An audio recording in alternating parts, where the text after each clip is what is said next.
Hi friends, ఎలా ఉన్నారు?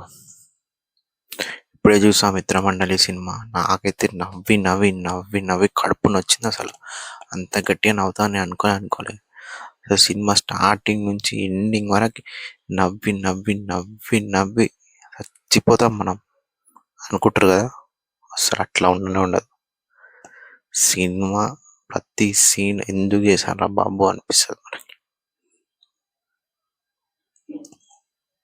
Cinema అసలు బాగాలేదు. ఇంకా మీ ఇష్టం. ఇంకా ఒక సత్య తప్పిన పాత్రలు తప్పితే మిగిలిన వాళ్ళందరూ అస్సలు బాగా వేయలేరు. మిత్రమండలి మీకు ఎలా అనిపించిందో చెప్పండి, కమెంట్ చేయండి, షేర్ చేయండి, నా ఛానల్ సబ్స్క్రైబ్